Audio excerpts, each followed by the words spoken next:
Hi, my name is Meghan Renna. I'm a certified health coach.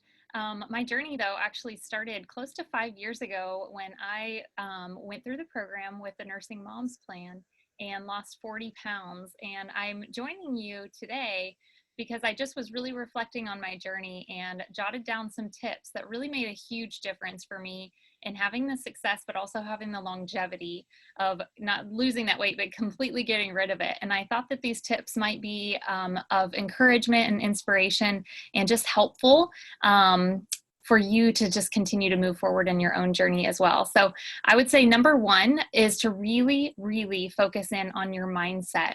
I know when I first started, I still had a bit of a diet mentality. So I really had to continue to shift my approach. And as I was talking to people, I had to start using more verbiage of I'm working with a health coach and an optimal health program, because in past, when I had done different diets, it was a little bit more of, oh, I can't have that, or, oh, I wish I could have this. And it was that scarcity mindset. And it was always that deprivation and short-term approach. Whereas when I started to change that verbiage to share that I'm working with a health coach and an optimal health program, it put the longevity plant in my and seed in my head, so that I was able to stay the course and stay focused in on that piece of it, as well as then helping people to encourage me on my journey rather than some of those people that either willingly or unwillingly sabotage.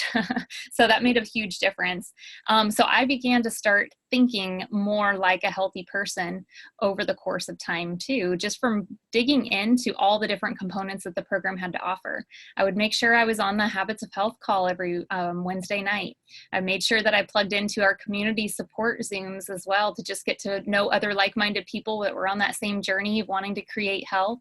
I was digging into my Habits of Health book. And so little by little, I was bathing my brain and thinking about health and in thinking about lifestyle shift and change rather than just the short-term results that I had initially gotten started for.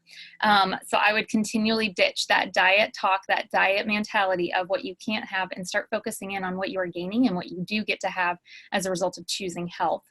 Really ditching that all or nothing mindset that does tend to come with the diet mentality too, of if maybe you end up making a choice that doesn't necessarily support your goals, rather than throwing in the towel and just saying, oh, I'll get back to it another day. Making sure that that next immediate choice is a healthy one. You don't need to wait for a Monday. There's nothing magical about a Monday. I know that I used to think that. There's nothing magical about a new month. There's nothing magical about a new year. It can be your next immediate choice can be a healthy one. And so the more you continue to focus in on, again, ditching that all or nothing mentality and focusing in on the healthy person dialogue that go within your own head. I would say another big one was to take the focus off of the scale, knowing that as you follow the program, as you stay consistent in that, those results are going to come irregardless. All you need to do is drink your water and continue to eat your 6 meals every day, making sure that they're as close to possible as being compliant. But I would say focus so much more on, again, the new mindsets that you're creating for yourself, the new habits that you're building in, the problems that you're solving. And I would say also a lot of times as you start to resolve some of those problems, it's usually that pushes us initially. And unless we shift our focus from just the problem orientation to then what are we chasing after and what are we creating? What is that motivation that is pulling us forward? We really want to grasp that full approach. So having a very clear painted picture in your head of what does a healthy lifestyle look like for you, not just what does it look like to get some of this weight off. Continually focus in on the longevity. Picture yourself far beyond just losing the weight. Picture yourself later on in life. What does it still look like for you to be a healthy person, to be an active person? What do those goals look like for you? That's going to be a big, big part of helping you continually move forward and choose health every single day rather than just for a season. I would say also utilizing different forms of measurement. So a lot of us tend to focus in on the scale and what that number says, but if you can also focus in on your actual physical measurements, if you can focus in on taking some progress pictures to see the change, to see the light come in your eyes, the new smile that's on your face, the different posture you hold because you're more confident, noticing all of those little things as well. And then something that I still utilize is the well-being evaluation. that can give you such a clear snapshot of where you're at in terms of your healthy body, your healthy mind, and your healthy finances. And as you're moving forward in some of those different scales in terms of creating the healthy body, you might also then notice, okay, another area I really want to work on now is either my healthy mind or my healthy finances piece. And so as you continue to see your actual scale move down, it's fun to see that scale continue to move forward and up as you're making progress. I would say another one is to celebrate your milestones. I know that some of us, when we get started, maybe again for me, that 40 pounds, it felt like I was standing at the base of a mountain, just looking at this enormous mountain, like, how am I ever going to climb this? How did I get here? And what you really want to just focus in on is just those immediate milestones, because it's going to give you a little peek to that next peak that you're going to be working towards and creating for yourself. So find different ways to celebrate those milestones. I know even one for us was not only the weight loss part of it, but we worked towards paying off a ton of debt. So every time we paid off a loan, our whole family, we would do a silly dance or lip sync together. And it just was something to commemorate that big milestone that we had created. So you get creative too, and thinking of what is going to help you form a new reward system for yourself.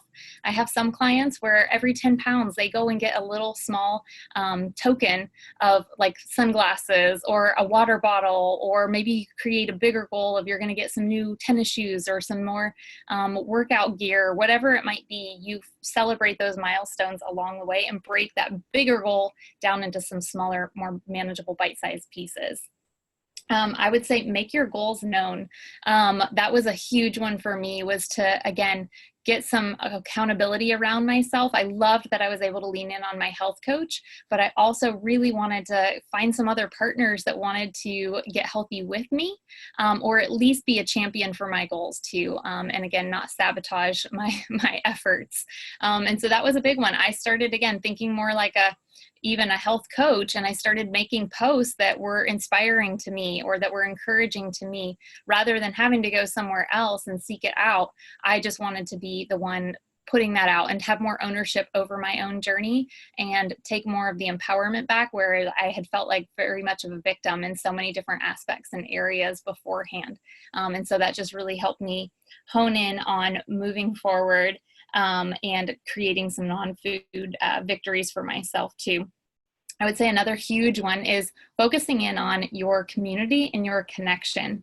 There's a big part of us that many of us, we celebrate with food. I don't know if your family's like mine or if your friend groups and different things are like that, but there was a lot of emphasis around food, around drink and different things. And so I had to start, one, forming some new traditions for my family, which was actually really fun to form some activity-based things rather than food-based things, or at least, again, we would have the food, but we wouldn't make that the whole point or the whole emphasis. That was just a way to fuel ourselves so that we could carry on with the actual activity and have the energy and capacity for it. And so it helped me break some really unhealthy bonds that I had had with food over the course of the years.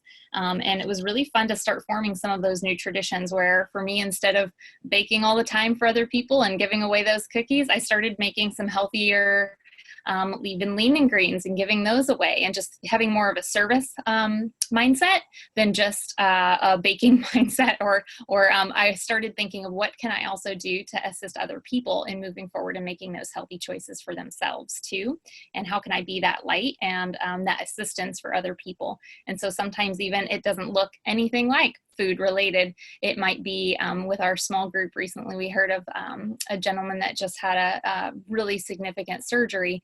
And so as a group, we're going to collectively go over there and serve in his house and serve outside and take care of some yard work and different things. So just be in that mindset too, of maybe getting a little bit more creative in your giving of your time or of your resources, and things that will, again, continually move you forward in your health journey, because you don't want to be bringing in that kryptonite into your own house. And I think if all of us are honest, many of us have some form of kryptonite. So you don't need to bring that into your house anymore. Start thinking of different service options that you could potentially do for people. I would say a big one too, with that community piece and that connection piece, is one, don't posture yourself right next to the food table. posture yourself away, making sure you're forming those connections and having genuine conversation, and you're more engaged in that than focused in and thinking about the food piece of it. Or even when you're going to be going out, scan and plan ahead of time. Look at that menu before you go in and you're tempted by all the smells or different things. Find out what's your selection, and that's going to save you some time when you get in there too, to where you can be more engaged in conversation rather than looking down at a menu and having a whole bunch of different temptations. Make sure, one of the biggest hindrances that I had was I was on the go constantly, busy mom, always running around. And so I started to make sure that my car also operated as a pantry.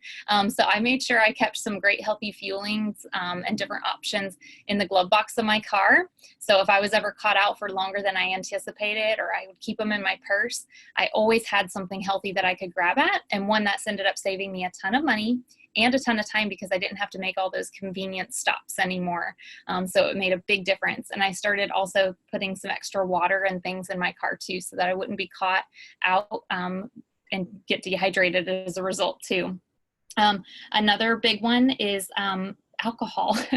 I don't know, again, if what your friend groups look like and everything else, but there was quite a bit of that going on in my life. And so I had to, start to choose to even sometimes have just mocktails. And I was surprised at how much it could trick my brain to just have something in a fancy glass, and it made me feel like I was having an indulgence or something like a splurge. And it also helped sometimes to help prevent the peer pressure of people saying, oh, do you want to drink? Do you want to drink? If they already see that you have something.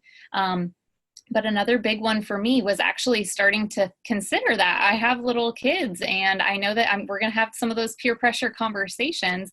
And for whatever reason, alcohol seems to be one of those big ones, even as an adult, that people want you to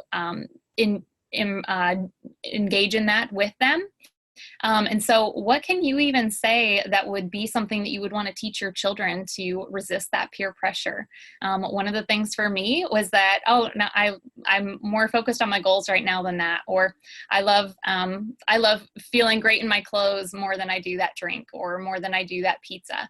You find some kind of phrase that empowers you and helps turn off some of the temptations and the peer pressure that can come as a result of that. Another one would be planning ahead and planning motion after your meals. I know for me, usually if I know that I'm going to be moving, doing a walk or doing something, that helps me to make the conscious choice to not overdo it at mealtime, because I don't want the side aches or I don't want the bloating. And so the more that I could just focus in on planning something fun, like an activity after the meal, it was a great way to, again, continually form those connections and those bonds with my family members or with my friends that I was meeting up with. And it just kept me continually moving forward and thinking about health and thinking about lifestyle change. Another big one for me was prioritizing myself and budgeting and planning for health first. And so again, when I first got started with program, we were actually on, single income. Things were really tight. We kind of were barely making it with bills getting paid. And so this was a big shift in my thinking to start really thinking about budgeting and also even prioritizing myself. Like I said, I tended to kind of put myself on the back burner in many areas. I don't know how many of you other moms, especially, I think, where you can be very guilty of that, of prioritizing yourself last, when really so much of the work that you are doing is so important. And of course, you only get one body, you only get one shot at this. And so you want to really prioritize yourself, your health first. And in doing so, you're actually, fueling your body really well to give you a greater capacity for all the important work that you're doing. It's going to help you to stay mentally, have that clarity, have that peace of mind, to know that you're prioritizing yourself, so that you can actually love and give that much more to all those people that are depending on you. And so that was a big one that it really helped me to start to have my eyes opened to see, wow, what are some of the other areas one, that I had been somewhat impulsive in buying little things that never moved me forward, just like I had been somewhat impulsive in some of my food choices before. So this really, the program helped me get very lean in my body. It helped me get lean in my time, because I also started looking at what other things can I start to get rid of that are not moving me forward, that have actually maybe been hindering me from having the health that I desire, because I'm so busy that I didn't even have the capacity to think about forming these new habits and these new mindsets. So I started to get rid of some of those things. And then I also got really lean in my finances. And like I said, we really worked hard. We actually even paid off $80,000 worth of school loan debt as a result of paying it forward to other people, but really from budgeting and getting very crystal clear on making every dollar count. But that started with focusing in on budgeting for myself and my health first, and kind of thinking again in terms of your four walls of like, you want to make sure you're taking care of your house, your transportation, your utilities, and your food. And so another big point for me that made a huge difference was when I started to act more like a scientist, and that my behavior was actually the experiment. Because I don't know if, again, you're anything like I was, but I used to make a poor choice and then I would beat myself up over it. It was a lot of blame and shame and guilt. And that just inevitably actually created more of the cycle of turning still even more to food. So the more I kind of put myself in the observer's seat of just my behavior is this experiment. So if I made one of those choices that wasn't in support of my goals, I started to evaluate it instead and just be kind of curious and open-minded about, wow, this is so fascinating. I wonder why I made that choice. Or finding a shifting question to ask myself of, I wonder why I made that choice, or I wonder what I was actually really needing or longing for in that moment, so that I could start to even ask myself, like, what happened? Like, just the facts, not all the emotion with it, but what were the facts? What was missing? And what's next? What's my plan the next time that rolls around? Because I'm sure those cravings, or I'm sure some of those, that lack of mindfulness will present itself again. So I want to have a plan of attack next time that happens. And that just, again, it helped can really decrease a lot of the blame, the shame, the guilt that came with it, and helped me continually move forward. Another big one that I really focused in on and still use to this day is creating a comfort menu.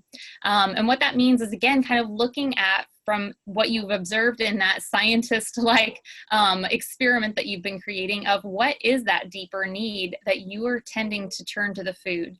And I think if many of us are honest, many of us really could relate to being somewhat of an emotional eater. We eat out of sadness or boredom or loneliness or even joy and celebration. There are so many different things that we turn to food, and we have those strong bonds with the food. And so creating that comfort menu for me was a big shift. And I kind of created two. I created my fast food comfort menu and my fine dining comfort menu. And what I mean by that is it's non-food related, actually. It's, again, looking at what is that deeper need, what is that deeper longing that you have, of maybe you're lonely. That was a huge one for me. I felt really lonely. I was a new mom when I had first started program, and just felt kind of bound to nap time and was just really missing connection. So for me, part of my fast food menu became then, I'm going to text a friend. I'm going to call a friend. I'm going to make a post on Facebook to just find somebody else that's out there in the world and wanting to connect too. It might be putting some great music on. It was sometimes just deep breathing. That was amazing for me. Taking a quick walk, doing some yard work, buying a cup of coffee for the person behind me in line. There were so many different things. I just added all these different things to my fast food comfort menu of what was the real need that I had, and what can I scan off of this menu that will actually meet that need and excites me and makes me, again, feel empowered and have some ownership over my journey. And then my fine dining menu was those things that are a little bit more elaborate. That's the fine dining is not something that you're going to do every single day, right? But it's fun to even sometimes have that delayed gratification, which can be so good for us to start training ourselves in that delayed gratification, because the weight didn't come on overnight and it's not going to come off overnight either. And so the more that you can start to delay that gratification, the better. And so my fine dining, it was when I could go and get a nice long massage, when I could get a pedicure, maybe again, some type of I was fitting into different clothes. So I had some, jeans on my list that I really wanted to be able to get, or a new coat. It's maybe a lot of times that, again, that connection piece I felt was really kind of lacking. And so for me, one of mine was to plan an overnight with my husband, or a date night, something that got me very excited and helped me even to have that anticipation of, okay, I'm okay to say no to this impulse right now, or to this craving right now, because I know that this is coming and this is so much better. And so I am so excited to, one, hear from you and hear how your journey is going, what you're celebrating, how some of these tips will hopefully continue to assist you in your journey, how they'll help you continue to develop new mindsets as you're leaning in to really continually embracing all 4 of the components of the program, of leaning into your health coach, of leaning into the community piece of this with the Habits of Health call and the community support Zooms. In leaning into the Habits of Health material and the incredible book and workbook. Again, that helps you continue to stay in that scientist type mentality too, of looking at the behavior, looking at your unique triggers and how can you start to shift those and change those. And then following your structured eating plan, and just working continually close with your coach to just continue to reach those goals. But just again, to know that losing the weight, that's just the first part of your journey. I've been in optimization for close to 5 years now, and I can tell you it's going to continue to shift and change, but that's the fun and exciting part. And so I'm just excited to hear how these tips will continually move you forward, and what you're going to be celebrating over the years.